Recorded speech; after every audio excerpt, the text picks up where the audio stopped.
Hey guys, it is Northwest Utah, July 31, and I'm on the TAT. Man, this place is rugged, isolated, and deserted. I don't even think I've seen a rabbit. And I thought this might be a good opportunity to talk about tires and inner tubes. So in this case, the KTM comes with tubeless tires, and I actually had, I think I mentioned, I actually had a puncture in Colorado, went over a sharp rock. And for those that don't know, the amazing thing is even I didn't realize that the tire was completely flat. Stayed on the rim. I mean, combined with my weight, the weight of the bike and the luggage, we're talking about 1/3 of a ton. And I was able to ride, admittedly on asphalt, about 30 miles to a tire repair shop. And they plugged the tire, and I rode another 1,000 miles. So tubeless tires, in my humble opinion, are awesome. Now these are the TKC 80s. They do come in tube and tubeless, so you want to make sure you get the right one. The front one, I actually have a tube, and it's that very thick, heavy-duty Bridgestone tube. So I think it might be even about 5-6 mil thick. Some people say, it affects the handling. If you're Graham Jarvis or Chris Birch, maybe you can, but for me, I don't notice it at all. But it's you have to obviously remove the tubeless valve stem, and then obviously the tube valve comes out of there.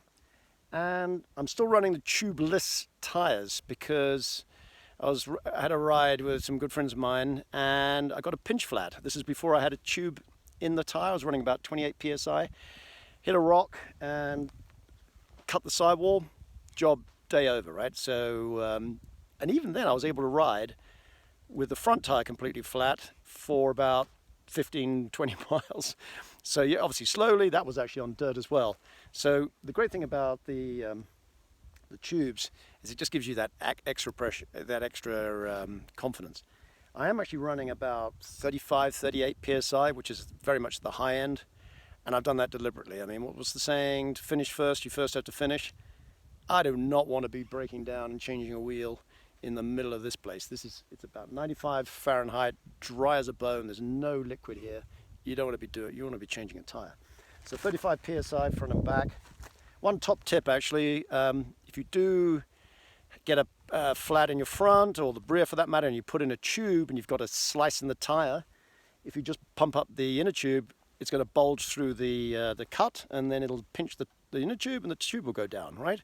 So you want to line the inside of the tire with a piece of duct tape if you've got it. And actually Bjorn had a great idea, a dollar bill, right? So you might want to line the inside of the tire with even a dollar bill, something that will stop the inner tube from squeezing through and getting pinched itself. So, but having said that, I'm in the middle of nowhere, my tires are great, and I'm ripping. So, I'm doing about 55.